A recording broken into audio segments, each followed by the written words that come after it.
নমস্কার বন্ধুরা, রান্নাঘর থেকে আবার একটা রেসিপি নিয়ে চলে এসেছি। আজকে বানালাম এগ চাউমিন।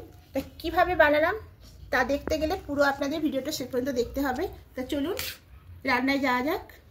এটা বানানোর জন্য প্রথমে দেখুন এভাবে প্যাকেট নিয়ে নিয়েছি। এবার এখানে কড়াইয়ে জল দিয়েছি, জলটা দেখুন ধোয়া উঠছে, হালকা গরম হয়ে গেছে। এবার এখানে একটু পরিমাণ মতো লবণটা দিয়ে দেবো।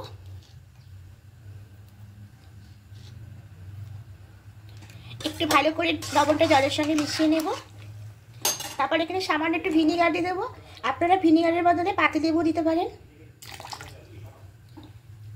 দিয়ে খুব ভালো করে মিশিয়ে নিলাম। এবার এর মধ্যে চাউমিনটা দিয়ে দেব।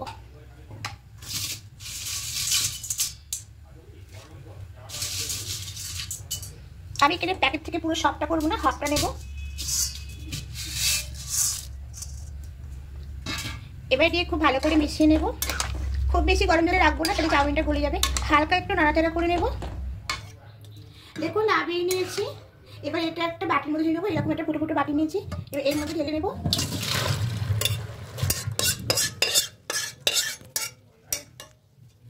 এবার ঠান্ডা জল দিয়ে খুব ভালো করে ধুয়ে নেব।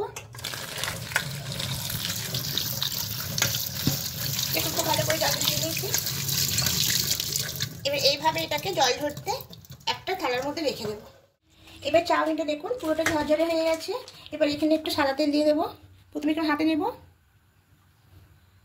এইভাবে মাখিয়ে নেব। সামান্য অল্প একটু তেল দেবো। এটা গরম হয়ে গেছে। এবার ডিমটা দিয়ে দেবো।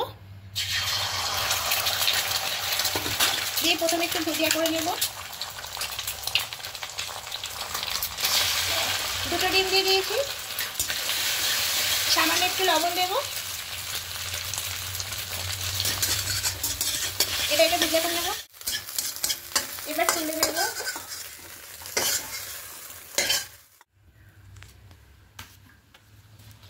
সবজিগুলো খুব ভালো করে সব ধুয়ে রেখে দিয়েছি। এবার কড়াইয়ে আবার একটু তেল দিয়ে দিচ্ছি, আর একটু দেবো।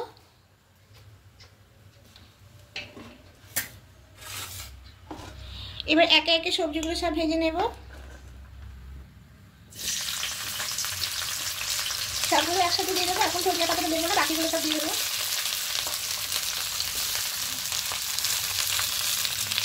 লবণটা এখানে দিয়ে দেবো।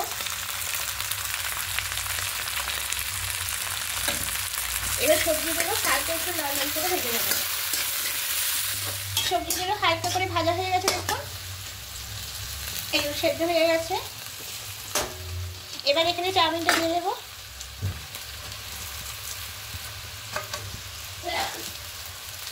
খুব ভালো করে মিক্স করে নেব। একটা কাঁচা লঙ্কা চেরা দিয়ে দেবো। এবার ভুজিয়াটা দিয়ে দেবো। কিছুটা রেখে দিলাম আর কিছুটা দিলাম। দিয়ে খুব ভালো করে মিক্স করে নেব।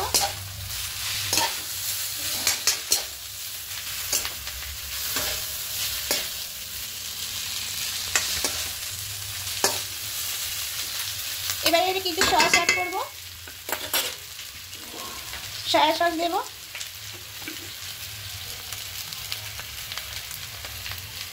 অল্পই দেব। টমেটো কেচাপ দেব। সেজওয়ান সসটা দেব, একদম অল্প দেব, এটা খুবই ঝাল, তার জন্য আপনারা এটা দিতেও পারেন, নাও দেবেন। দিলে খুব ভালো হয়, খেতে বেশি টেস্টি লাগবে। এবার সবটা মিশিয়ে নেব।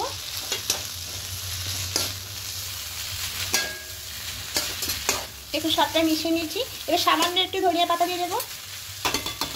এটা আপনারা অ্যাড করতেও পারেন, না পারেন, এটা দিলে একটু খেতে ভালোই লাগবে। এবার পুরোটা মিশিয়ে নেব। চাউমিনটা একদম তৈরি হয়ে গেছে। আমি একটা অন্যের পাত্রে ঢেলে আপনাদের দেখাচ্ছি কতটা সুন্দর হয়েছে।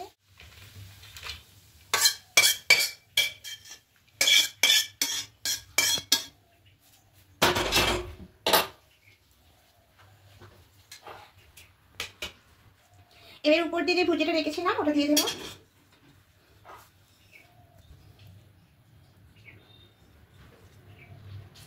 এই চাউমিনটা একদম রেডি হয়ে গেছে।